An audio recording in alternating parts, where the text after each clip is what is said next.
So recently I started doing some form of a self-hypnosis. Again, the word itself sounds pretty crazy and fancy. And I had just read somewhere recently that your voice has a very interesting effect on yourself.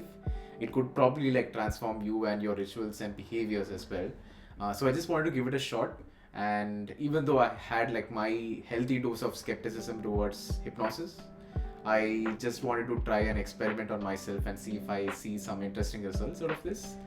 The results are still inconclusive, but I would like to take you through some setup or like process which I have developed right now, where I'm trying to do this form of a self hypnosis almost like an everyday ritual. So how I do this right now in terms of this being broken down to an everyday ritual is by means of a shortcut or an automation.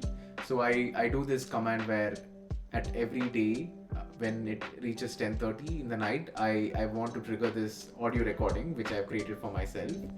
And in that way I just like don't have to consciously think of whether I should like reach this state or not, right? So it just kind of like prompts me to start listening to this voice, and that's just like me talking about certain things.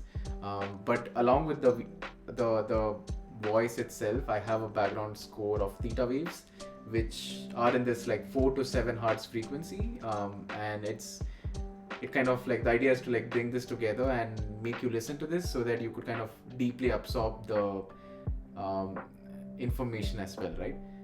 So how it works is you start listing down all your aspirations and things you really want to achieve for this year, and write it in a way where you're talking about it from a future past tense, which is like, say if you want to um, start growing some plants and want to set up a garden, right? So you would say more like, I already set up this garden and it came out in the way I wanted.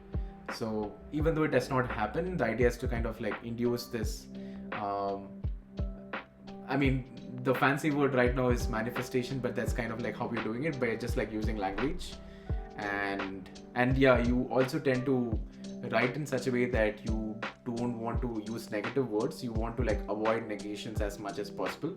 You don't want to say like, I didn't do something like this, I didn't, let's say, break into certain bad patterns or habits. That would not be the intention here. So this would be more of a positive framing, more of an aspiration, but written in a future past tense, right? More prophetic in that nature. So the concept of a future past tense was majorly inspired by the story of a professor who was teaching his students, and before the course even started, he had given this activity to his students that to write a letter, and the letter has to be written in such a way that you imagine what you would have done by the end of the course completion, right? Like what you would have achieved, and that should be the framing of it. So they give this exercise, and surprisingly that has like great results out for his students, right? And I'm not sure if the name of the prof is Xander, but then this term or like format was popularized as being called as the Xander letter. And this whole process of self-hypnosis has like some of these inspirations, right, to kind of like come together, where you're writing in future past tense, you are having a very deep trance music in the background, which is these theta waves keeping on going in loops. And the idea is that it brings together and makes you like absorb these aspirations in a much more easier way.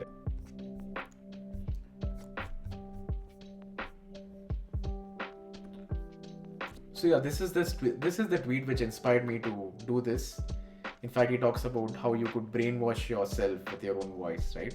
And the idea is to just like write some of these important things down, like what are your traits, what are your self-image look like, and what are those identities you really desire.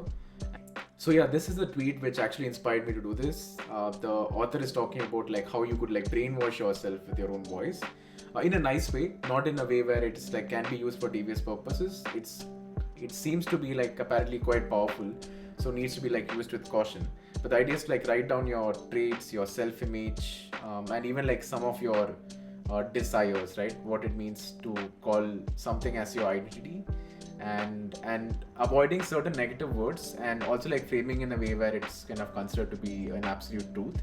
One thing which he does at the end of the whole recording, which I did something similar, like bringing them to Audacity and trying to stitch some of these voice notes together.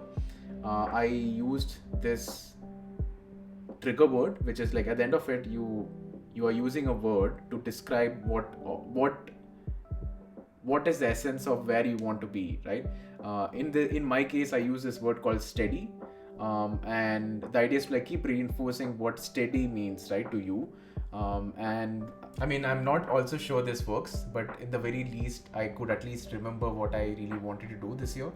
So I would keep that in mind.